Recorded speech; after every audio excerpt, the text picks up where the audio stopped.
Suprabhatam, good morning प्यारे बच्चों। पिछली कक्षा में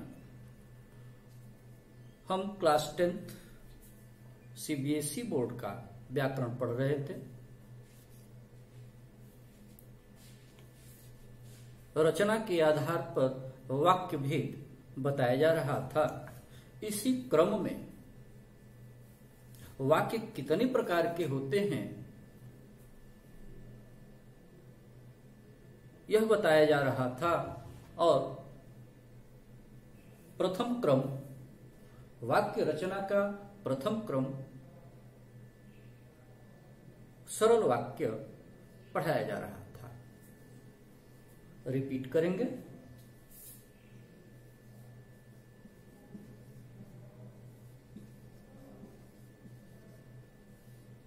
सरल वाक्य।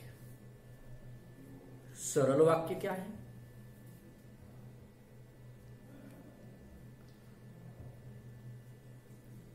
ऐसा वाक्य जिसमें एक ही क्रिया हो सरल वाक्य कहलाता है। सरल वाक्य में एक ही क्रिया होती है, कर्ता भी एक ही होता है। ऐसे वाक्य सरल वाक्य कहलाते हैं। यदि किसी वाक्य में दो क्रियाएं आ रही हैं तो ऐसे वाक्य सरल वाक्य नहीं कहलाते। कल मैंने बताया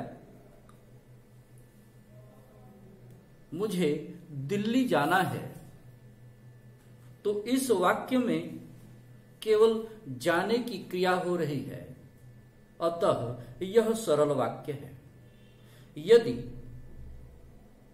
इसी वाक्य को इस प्रकार कहा जाए कि मुझे दिल्ली जाना है और अपने भाई के यहां पहुंचना है, तो इस वाक्य में जाना और पहुंचना ये दो क्रियाएं हो गई। ऐसा वाक्य सरल वाक्य नहीं कहलाता। सरल वाक्य बनाते समय, लिखते समय या बोलते समय यह सावधानी रखनी चाहिए कि यदि वाक्य में क्रिया अकर्मक है तो उसमें कर्म नहीं आएगा। जैसे वह सो गया, इस वाक्य में सोने की जो क्रिया हो रही है यह अकर्मक क्रिया है, अतः इसमें कर्म नहीं आएगा। यदि वाक्य में सकर्मक क्रिया है तो कर्म अवश्य आएगा। जैसे मैं पुस्तक पढ़ रहा हूं, इस वाक्य में पढ़ने की क्रिया सकर्मक क्रिया है, अतः इस वाक्य में कर्म के रूप में पुस्तक की पहचान हो रही है। यदि क्रिया सकर्मक है और द्विकर्मक है तो दो कर्म आएंगे। कुछ क्रियाएं ऐसी होती हैं जो द्विकर्मक होती हैं। उन द्विकर्मक क्रियाओं के योग में दो कर्म का प्रयोग किया जाता है। जैसे पिता ने मुझे पैसे दिए, तो जिसको दिया जा रहा है और जो दिया जा रहा है ये दोनों ही शब्द कर्म के अंतर्गत आएंगे। देने के योग में दो कर्म प्रयुक्त होंगे, अर्थात देना द्विकर्मक क्रिया है। यदि वाक्य प्रेरणार्थक है तो प्रेरक संज्ञा और प्रेरित संज्ञा दोनों का ही प्रयोग होगा। जैसे अध्यापक ने छात्रों से लेख लिखवाया। लिखवाया तो जिसने लिखवाया वह प्रेरक संज्ञा है और जिसने लिखा वह प्रेरित संज्ञा है। इस प्रकार सरल वाक्यों को बनाते समय यह सावधानियां रखनी चाहिए। सरल वाक्य के घटक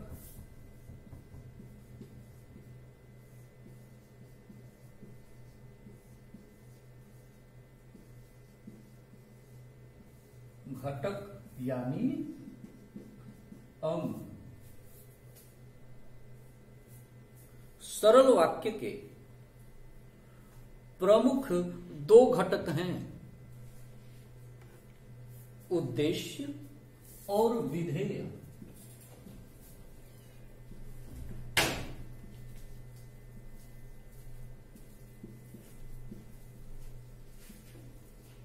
उद्देश्य और विधेय, किसी भी सरल वाक्य में उद्देश्य और विधेय उपस्थित होते हैं।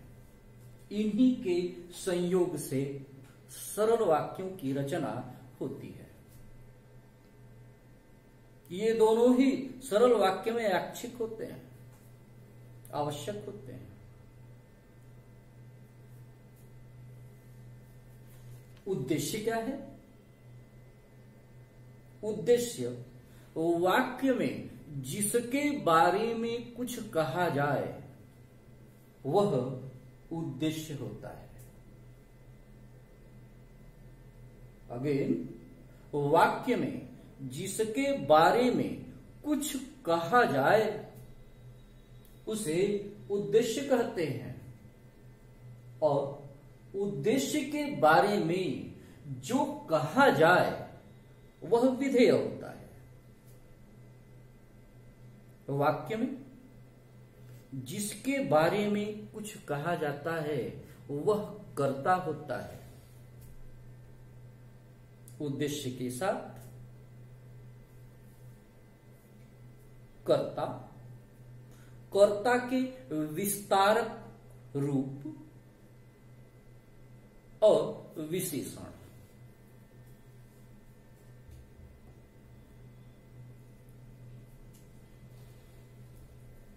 विधेय क्रिया, क्रिया का विस्तारक रूप, कर्म, कर्म का विस्तारक रूप, विशेषण प्रयोग किया जाता है।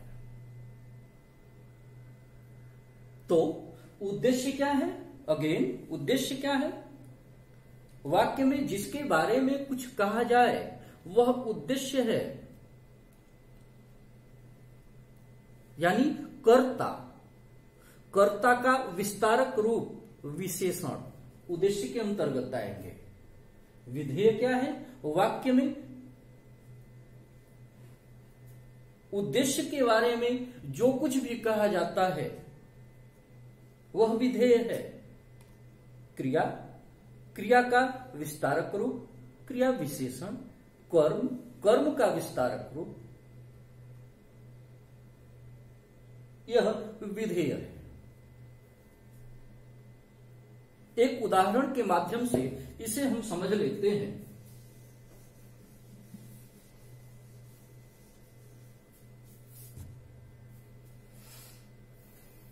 देखेंगे उदाहरण,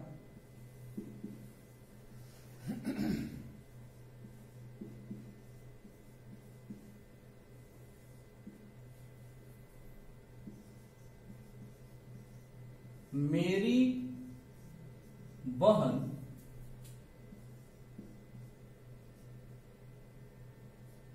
दो दिन से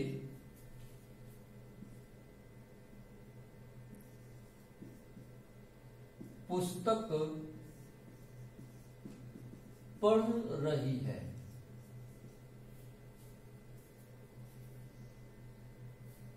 प्रस्तुत वाक्य में उद्देश्य क्या है और विधेय क्या है, इसकी पहचान हम कैसे करेंगे? प्रस्तुत वाक्य में किसके बारे में बात की जा रही है? वाहन के बारे में। तो यह हो गया कर्ता। कर्ता की विशेषता क्या है? कर्ता वहन है किसकी? मेरी। यह शब्द मेरी, यह विशेषण है। मैंने पहले भी बताया, उद्देश्य के अंतर्गत कर्ता, कर्ता का विस्तारक रूप और विशेषण प्रयुक्त किए जाते हैं। कर्ता, विशेषण। इस प्रकार ये दोनों ही पद उद्देश्य है, ये दोनों ही पद उद्देश्य हो गए।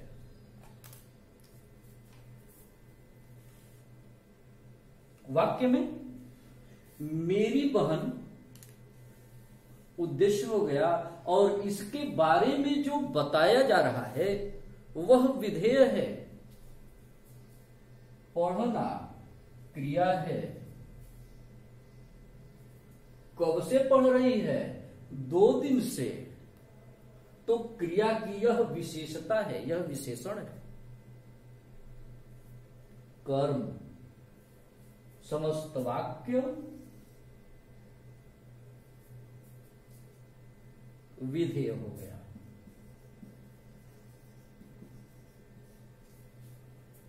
वाक्य में जिसके बारे में कुछ कहा जाए वह उद्देश्य होता है और उद्देश्य के बारे में जो कहा जाता है वह विधेय होता है। एक और उदाहरण के माध्यम से समझ लेते हैं। दशरथ पुत्र राम ने रावण को मार गिराया। इस वाक्य में राम के बारे में कहा जा रहा है।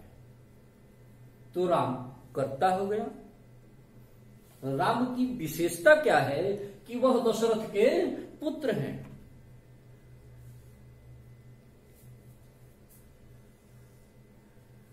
उद्देश्य,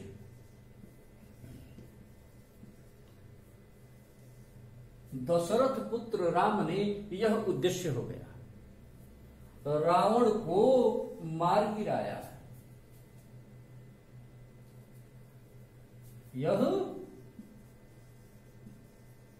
विधेय हो गया। इस प्रकार सरल वाक्य की रचना उद्देश्य और विधेय के संयोग से होती है।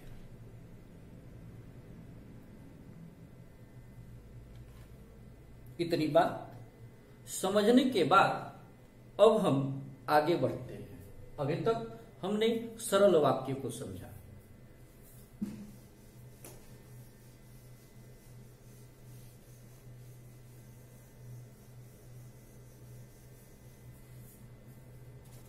अब आते हैं संयुक्त वाक्य।